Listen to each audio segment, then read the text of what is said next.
Everyone, good morning. আমি পিয়ালি আর আমার নতুন একটি ব্লগে আপনাদের সবাইকে ওয়েলকাম। কেমন আছেন আপনারা সবাই? আশা করছি আপনারা সবাই খুব ভালো আছেন, সুস্থ আছেন। আমিও কিন্তু বেশ ভালো আছি।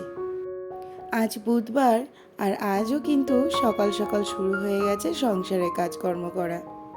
ব্রাশ করার সময় যখনই মুখ ধুই তখনই খালি বারবার করে আয়নার দিকে তাকিয়ে দেখি যে কেমন লাগছে আমার। আর আমার মনে হয় আমরা সবাই কম বেশি সবাই কিন্তু এই আয়না দিয়ে মুখ দেখতে ভীষণ পছন্দ করি। আসলে আমরা আয়না দিয়ে দেখতে চাই যে আমরা কতটা সুন্দর আর কতটা আকর্ষণীয় দেখতে লাগি। মুখ ধুয়ে সোজা চলে এসেছি গাছের যত্ন করতে। দুদিন পরেই চলে যাচ্ছি কলকাতায়, তাই ভাবলাম গাছগুলোর একটু বেশ ভালো করে যত্ন করে রেখে দিয়ে যাই, নাহলে এসে দেখবো আর কিছুই নেই। না না, বারান্দায় তো গাছগুলো আর রাখা যাবে না, কারণ জল না পেলে তো গাছগুলো এমনিই সব শুকিয়ে যাবে। তাই ভেবেছি সিকিউরিটি গার্ডের কাছে রেখে দিয়ে যাব। আপনারা হয়তো জানেন না, আমি ইউটিউবের পাশাপাশি কিন্তু অন্য কিছু করারও চেষ্টা করছি, মানে কোনোভাবে যদি ইনকাম করা যায়, আর তাও কি আবার ঘরে বসে। চাকরি তো ছেড়েছি, সে তো অনেক দিন হয়েছে।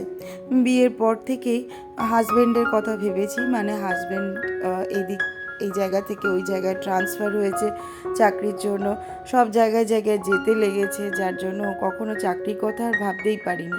তারপরে ছেলে মেয়ে সমস্ত কিছু হওয়ার পর, তাদের যত্ন করার পর আর যে চাকরি করার কথা মাথাতেই আনতে পারি না। এখনও ভাবতে পারি না চাকরি করার কথা। চাকরি করব, ছেলে মেয়েকে কোথায় রাখবো? আমি চাকরিতে চলে গেলে আমার ছেলে মেয়ের যত্ন কে করবে?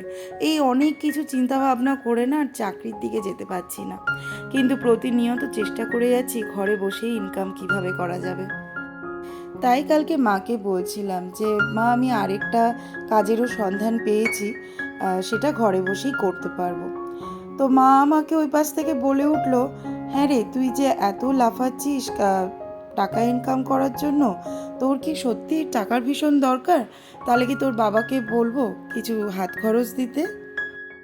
আমি হেসে মাকে বলে উঠলাম, মা, আমার টাকার কোনো প্রয়োজন নেই, মানে আমার হাত খরচের কোনো প্রয়োজন নেই। যতটুকু হাত খরচ আমি আমার হাজব্যান্ডের থেকে পাই ততটুকু আমার জন্য এনাফ। কিন্তু আমি নিজের জন্য কিছু করতে চাই।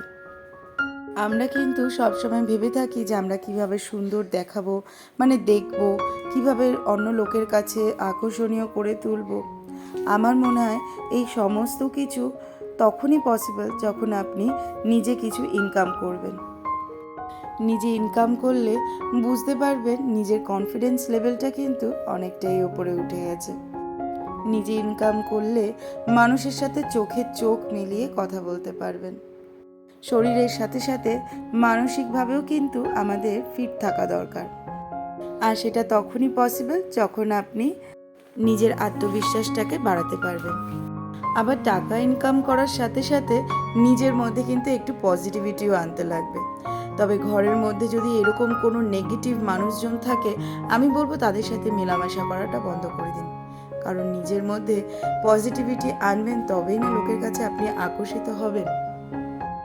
আমি ইউটিউব করি বলে কিন্তু আমাকে কিন্তু রোজ অনেক লোকের কাছ থেকে শুনতে লাগে, ও ইউটিউব, ও কিছু হবে না, দেখবি তুই ভিডিও দিতে থাক, ও কিছুই হবে না। একদিন নিজেই মানে বন্ধ করে দিবি, তখন বুঝতে পারবি ইউটিউবে আমাদের দ্বারা কিছু হয় না। সত্যি কথা বলতে না, তখন না ভীষণ মন ভেঙে যায় জানেন।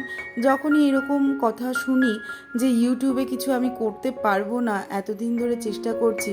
ও, আপনারা হয়তো অনেকেই জানেন না, আমার কিন্তু আরেকটাও চ্যানেল রয়েছে। মানে ইউটিউবের জার্নিটা আমার 8 মাসের। 8 মাস ধরে আমি আরেকটা চ্যানেলেও কিন্তু কাজ করে যাচ্ছি। সেখানে সেরকম চ্যানেলটার গ্রো করাতে পারছি না বলে আমি আরেকটা চ্যানেল খুলেছি।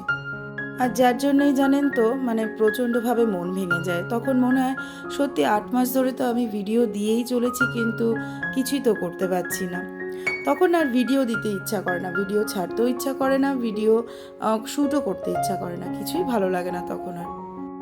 তখন এই যে নিয়মিত ভিডিও ছাড়া, সেটাও কিন্তু আমার বন্ধ হয়ে যায়। যখনই এরকম নেগেটিভ কথা শুনি তখনই একবার করে বাবার কথাটা মনে করে নিই। আমার বাবা জানেন তো, খুব আমাকে বলতো, ছোট থেকেই বলতো যে কষ্ট করবি তাহলে দেখবি কেষ্ট একদিন ঠিক পাবি, আর চেষ্টা চালিয়ে যা, এক না একদিন ঠিক হবে। আমি সেই কথাগুলো মনে করে রোজ রোজ ভিডিও করি আর ভিডিও শ্যুট করে কিন্তু ভিডিও এডিট করে ভিডিও ছাড়ি। তাই বলবো অন্য লোকের নেগেটিভ কথা না শুনে নিজেকে একটু পজিটিভ রাখুন আর নিজের চেষ্টাটা নিজে চালিয়ে যান। পারলে আপনি নিজে কিছু পজিটিভ কথা বলুন সবাইকে, দেখবেন আপনার কাছে লোক আসবে বারবার কথা বলতে। টাকা ইনকাম করা, নিজের মধ্যে একটু পজিটিভিটি আনা, এই জিনিসগুলো কিন্তু আপনাকে লোকের কাছে অনেকটা বেশি আকর্ষণীয় করে তুলবে। কথায় কথায় ঘরটা একটু গুছিয়ে চলে এসেছি কিন্তু জুতোগুলো ধুতে। হোলিতে এমন রং খেলেছি দোলে যে জুতোগুলো সব রঙে রং হয়ে গেছে। তাই ভাবলাম যাবার আগে জুতোগুলো একটু ধুয়ে নিই, নাহলে কীরকম বাজে লাগে, তাই জুতোগুলো ধুতে চলে এসেছি। প্রকৃতপক্ষে একজন তখনই আকর্ষণীয় হয়ে ওঠে যখন সে ভেতর থেকে আকর্ষণীয় অনুভব করবে। আর আমরা এই যে রোজ নিজের রূপচর্চা করি, তবে কি শুধুই রূপচর্চা করলে সুন্দর দেখা যায়? একদমই না, নিজের মনটাকে সবার আগে সুন্দর করতে লাগবে। আর কথায় আছে না, যার মন সুন্দর তার সব সুন্দর। আজকে সকাল থেকে আমার অনেক কাজ ছিল, যেগুলো আমি করে এসেছি, আবার অনেক কাজ পড়েও রয়েছে। সব কিছু তো একটা ভিডিওতে শেয়ার করা সম্ভব হয় না, মানে প্রত্যেক দিন একটা দিনে আমরা যা কাজ করি সেটা একটা ভিডিওতে কিন্তু তুলে ধরা যায় না। তো সকাল থেকে যতটুকু পেরেছি ততটুকুই আপনাদের সাথে শেয়ার করতে পেরেছি। সকালবেলা ঘুম থেকে উঠে গাছের যত্ন করে পুজোটা আগে করে নিয়েছি। আসলে ঠাকুরের জামা কাপড়গুলো সব ছাড়িয়ে ঠাকুরের জায়গাটাও পরিষ্কার করতে লেগেছে, কারণ কলকাতায় চলে যাব, ঠাকুরও তো নোংরা হয়েই থাকবে। তাই ভাবলাম এখনই পরিষ্কার করে দিয়ে যাই, তারপরে আবার এসে তো পরিষ্কার করতেই লাগবে।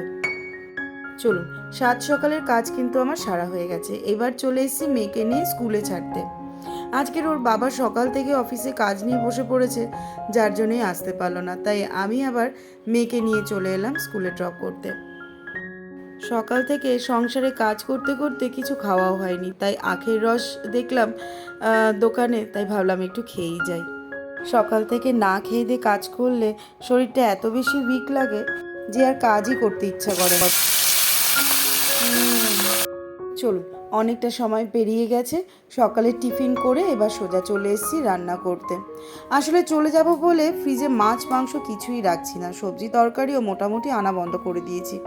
তাই সন্তুকে বললাম একটুখানি যদি চিংড়ি মাছ এনে দাও, আর সেই দিয়ে যদি কিছু করা যায়। তো সন্তু আজকে মিটিং সেরে চলে গেছিলো বাজারে মাছ আনতে, আর নিয়ে এসছে অল্প করে চিংড়ি মাছ। তো একটু কুমড়োও ছিল, ভাবলাম এই আলু কুমড়ো দিয়ে রসা করে রাখি, খেতে কিন্তু দারুণ হয় জানেন। এত অবধি যারা আমার ভিডিওটা দেখছেন আর মনে করছেন ভিডিওটা কোথাও ভালো লাগছে, তাদেরকে বলবো অবশ্যই একটা লাইক করে দেবেন। লাইক করতে একদম ভুলবেন না, কারণ আপনাদের একটা লাইকে আমার ভিডিওটা অনেকজনের কাছে পৌঁছে দিতে সাহায্য করে। আর যদি নতুন বন্ধু হয়ে থাকেন তাহলে বলবো চ্যানেলটাকে সাবস্ক্রাইব করে আমার পাশে থাকবেন। এখন আর প্রত্যেক দিন বেশি কিছু রান্না করছি না, এক পদ রান্না করেই ছেড়ে দিচ্ছি। দেখুন আমার কিন্তু মশলাটাও কষানো হয়ে গেছে। দিয়ে দিয়েছিলাম একটু জিরে, ধনে, আদা, লঙ্কা আর শুকনো লঙ্কার গুঁড়ো একটুখানি দিয়েছিলাম, সব কিছু একটুখানি মিক্সিতে পেস্ট করে নিয়েছি। মশলাটা কষিয়ে জল দিয়ে দিলাম, ব্যাস, আর অন্য কিছু রান্না করব না। ছেলেমেয়ের জন্য একটু আলাদা করে ওই একই ঝোল রান্না করেছি, শুধু ওদেরটা কাঁচা লঙ্কা ফেলে দিয়েছি। আমি সংসারে এত কাজকর্ম করি, আর যারা আমার রিলেটিভস যারা ভিডিও দেখে তারা আমাকে প্রায়ই জিজ্ঞেস করে, হ্যাঁ রে তুই এত কাজ করিস সংসারে? আমি তাদেরকে একটাই কথা বলি, জানেন তো, সংসারের যে কোনো কাজ করাটাই কিন্তু একটা আর্ট। সংসারে কাজকর্ম করেও কিন্তু নিজেকে ফিট রাখা যায়। চলুন, আজকের ব্লগটা আমি এখানেই শেষ করছি। ছেলে মেয়েদের আর বরকে দিয়ে দেবো একটু তরমুজ কেটে দিয়ে দেবো, ওরা বসে রয়েছে অনেকক্ষণ ধরে তরমুজ খাবে বলে। তো চলুন ওদেরকে একটু তরমুজ কেটে দিয়ে আসি, আর ব্লগটা আমি এখানেই শেষ করি। পাপানকেও একটু তরমুজ দেবো, ওর তরমুজের টুকরোগুলো একটু ছোট ছোট করে কেটে দেবো, যাতে ওর খেতে সুবিধা হয়। আমি না রস করে দিতে খুব একটা বেশি পছন্দ করি না, আমি মনে করি যদি ওরা দাঁত দিয়ে চিবিয়ে কামড়ে খায় সেটাই আমার মনে হয় বেশি ভালো হয় আর কি। চলো আজকের ব্লগটা তাহলে আমি এখানে শেষ করছি। সবাই ভালো থাকবেন, সুস্থ থাকবেন, আমি চলে আসবো নতুন আরেকটা ব্লগ নিয়ে।